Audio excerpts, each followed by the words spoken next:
Hello, I'm Dr. David Moore. I am board certified in psychiatry and neurology, but again, I'm not your doctor and I'm not your loved one's doctor, so anything I say, make sure you consult your own physician. I'm here today to talk about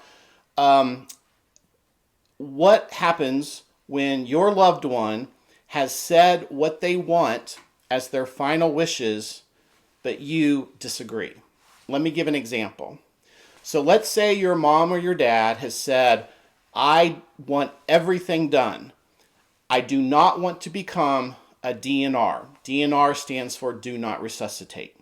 In other words, your family member has said, yes, I want to be resuscitated, I want to be coded, no matter what happens.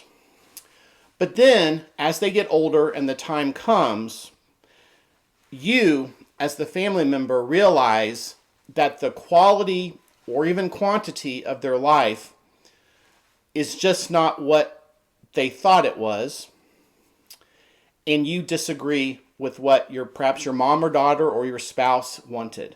And that can be an incredibly difficult position to be in because you want to honor your loved ones, but at the same time, you may be thinking, but I really think they would want something else. Here's what I recommend. Don't necessarily talk to your mom or dad about specifics that they want done, like being coded or intubated or things like that.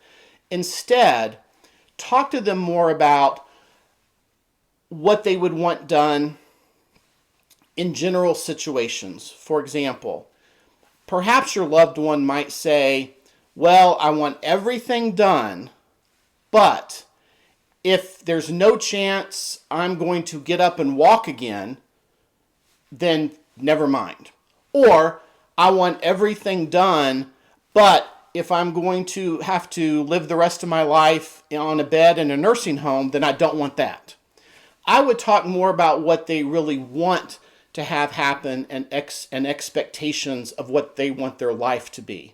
Because my hunch is most people do not have any desire to wind up intubated, on a breathing machine, in a nursing home, because that can go on for months and years.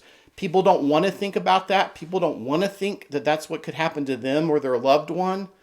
But if they just go with the attitude of, I want everything done no matter what, that could be an eventuality. So I would talk about more what they expect their life to be.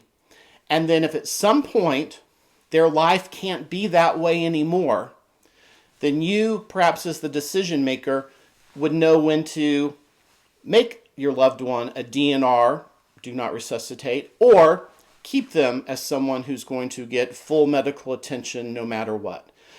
This is an incredibly complicated and ethical issue to decide, and I think every family member has to decide it on their own. But I would encourage you, when your spouse or your mom or dad is still able to have a really good discussion on the topic, just to get from them what they really want out of the rest of their life. And you need to do the same thing. You need to be telling your spouse or your kids exactly what you would want or not want to have done. But again, talk about it in the ways of, if I can't walk anymore, if I can't live independently, if I have to lay in a bed forevermore. Talk about it in those ways as opposed to, yes, I want a tube down my throat. Don't get into the medical nitty-gritty of it. Just talk about what they want their life to be, and then they can put their trust in your hands to see if that is possible or not. That would be my advice on this incredibly delicate and tricky subject. But the most important thing is you and your loved ones have got to start dialogue on this matter today. Don't wait till they're 90. Don't wait at all. This is something to talk about if you're 40 years old, let alone 80 years old. All right, thank you very much. We're glad you're watching as we get older, and please click on some other videos you may be interested in.